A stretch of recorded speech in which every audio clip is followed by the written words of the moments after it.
Hello again, everybody. It's nice to see you again. I hope you enjoyed yesterday, and I hope you will enjoy today as well.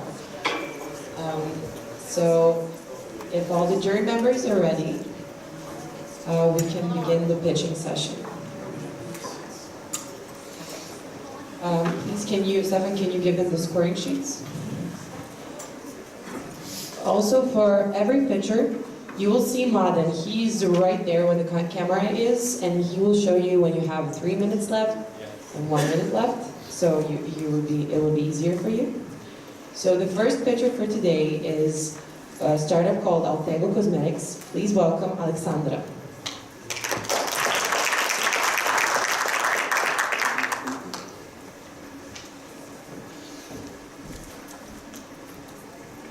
Good morning, everyone. My name is Aleksandra, and I'm from Altego Cosmetics, a beauty startup with a focus on beard care products. My lumberjack here is going to show you some samples. So, why do men grow a beard? Men grow a beard for many reasons. One of them, it's because it's a part of their cultural heritage. For example, like the Vikings. Some of them grow a beard because it's a trend they want to be part of. They grow beard because it's part of their subculture communities, like the bikers, or they just don't want to shave. So, what are the problems of one beard? Problems of one beard are that it could be messy, it could be itchy, it could smell bad, or it could be not kissable. So that's a very big problem for the ladies. And actually, I have one really selfish reason why I'm in this industry, besides that it's a good business, because my husband is bearded. So whenever he trims his beard, it was really bad for me. It was itchy, so that's why I created beard oils. So these are the beard oils that we created, and they're solving all these problems. What we did for these beard oils, we created Altego product stories. So for those stories actually are representations of our customers. So for IT guys, we created, you guess, Wizard. For outdoor lovers, we created Lumberjack. For musicians that are in alternative style, we created Captain Blackbeard.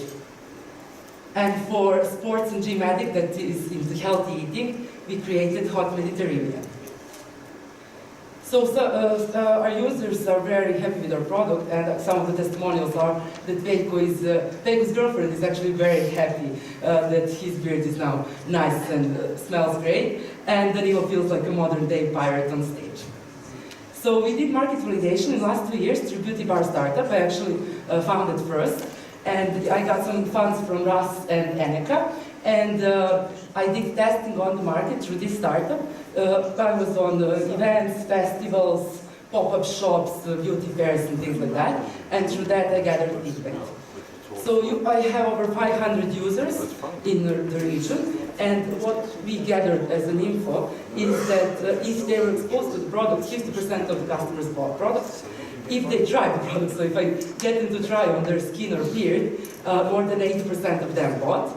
And the customer satisfaction was around 90%, leaving us with the 10% space for improvement, actually, that we used. And based on that feedback, we actually implemented some of the values in our product. So we implemented perfume concept, because that's something that our customers gave us as a feedback. And we increased the prices a bit, because we noticed that they're willing to pay a bit more for the good quality product. So what is our main advantage? It's in ingredients and formula, in those perfume concepts in each product, because each product is created as a perfume scent, as a representation of characters I showed you. And then it would be also in go-to-market strategy. So this is a niche market, of course, but the thing is that big players are not here, because even if they create beard oils, they create one product that's like, this is for everyone, you should use it, and we have those personalized approach to our product. So, and that way, with those stories, we create brand loyalty. So local competition, there's some, but our advantage would be in all those things: design, marketing, centered approach, personalized approach we're gonna use on the market. our local targets are going to be around 30% of the beard market here, because I'm someone who's from beauty industry and have experience in local context here I'm going to use. So that's why we can go for higher share of the market here. And we have the primary audience and secondary audience we're going to go for. And what we noticed that this is a growing trend everywhere, so why not use it, of course. And these are the markets we want to address, because those are the markets that have those urban lifestyles, alternative communities we're going to target, and there we're going to go to 5 to 10% of the market share. In the next 3 months, we're going to do research in more detail on those markets. So the competition in those markets is of course bigger than here, but still all the advantages that we have are going to be same to everywhere, apply also there. And marketing strategy also applies to every business model basically. So sales channel are going to be online and offline. For online we're going to go to web shops, web distribution and social media. And for offline we're going to go to local shops, local barber shops, alternative shops, even have a table in pub where they drink and have a beer so they can buy also beard oils. So that's for offline concept. This is my team. And I'm someone who had around 10 years of experience in beauty industry, most of it working for Lush here in Dubai for the Middle East market. I did marketing campaigns, branding, created like for retail parties, from retail parties to sales techniques basically. So we're going to use that, our team values to get to our goal. Marketing channels that we're going to use are online and offline. So online we're going to go for local PR, local blogger, local brand ambassadors, things like that. And for offline we're going to do small PR events instead of one big launch that everyone does. So content is going to be based on the communities and on our storytelling about our characters. So we're going to use advanced modern technologies to implement into those storytelling. So basically like a gaming approach for the characters that we have. And we're going to do party spec for these shops so we can help them to increase their sales. Our next steps would be expansion in the Balkans, target market research with the help of Impact Hub Network, because I'm one of their startups in their mentoring program. And we're going to do preparation and certification for the expert. And then we're going to be ready for international markets. We need a partner for distribution, and we need 200,000 of investment for expanding to those markets. So if you want to join us on this center journey, please follow us and contact us. Thank you.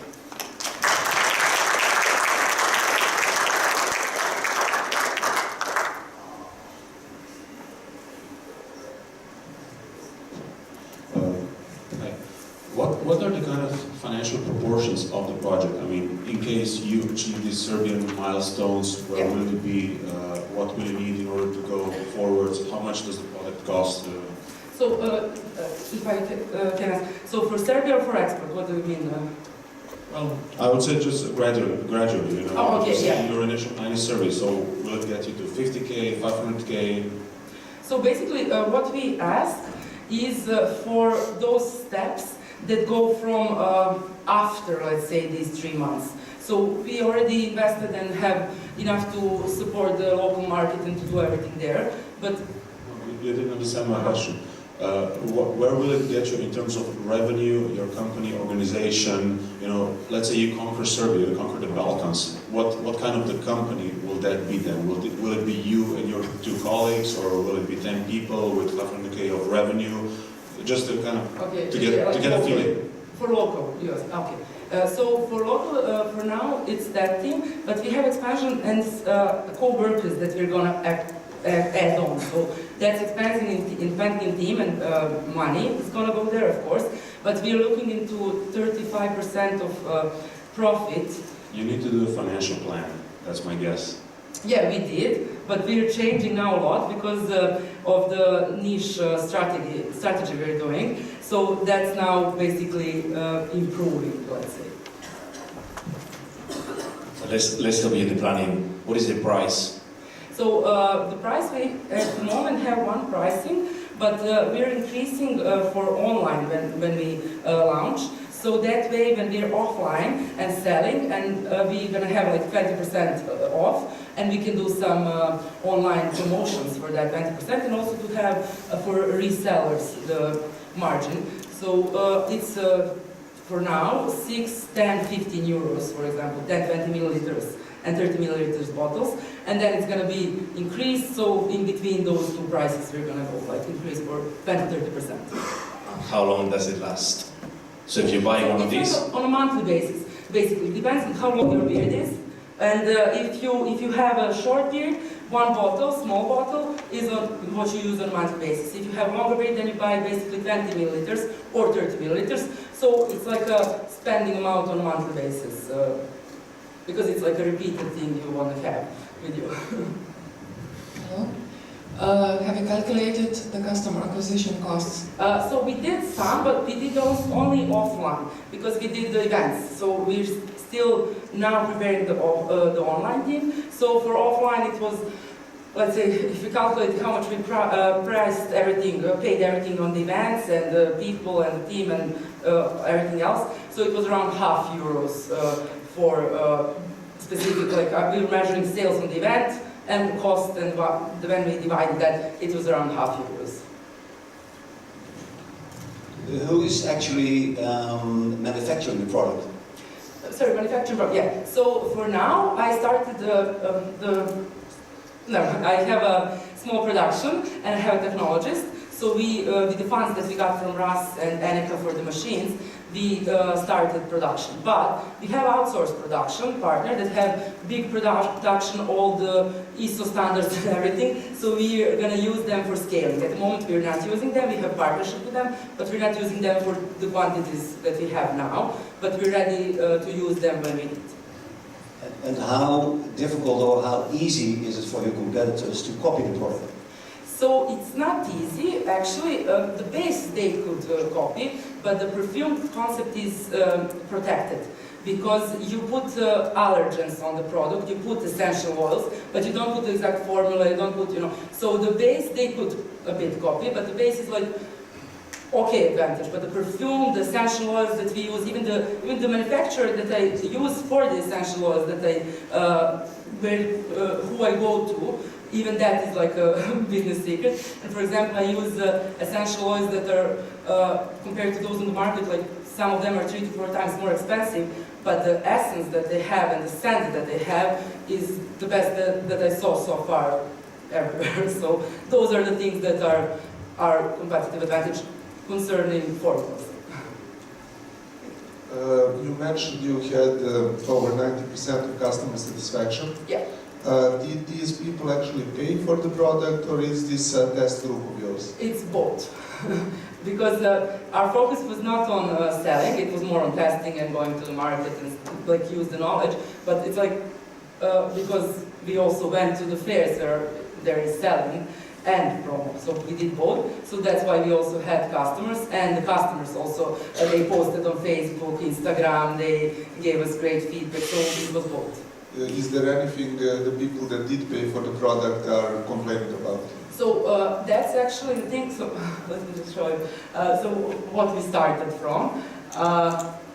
So yeah, this was the start. I myself, it was like 2 years ago. I just wanted to get the products out there to start. And the feedback, of course, was like, oh, it's okay, but design could be better. So we did the characters and everything. The only thing that stayed, like, and everyone was happy, was the formula. So it was more about like how to polish the brand, and also we added on. It's not, it wasn't a complaint. It was more like a wish. We would like to have more of some features that go for your skin or things like that. So we added on some base oils that are better for elasticity of your beard or skin. So it's a bit like that. It wasn't like more of plain, more of a like place for us to grow.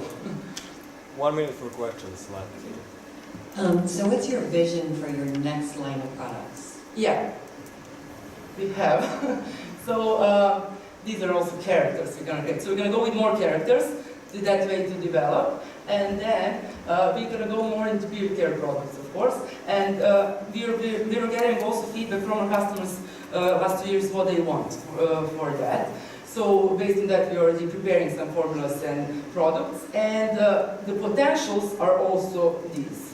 So, because the same concept can be applied to men care products, basically. So later on, if it's a beard market completely like satisfied and they're grown, then we can add them on some cream for hands, and like lip balm, skincare, and things like that. Right, So those are the like expanding potentials.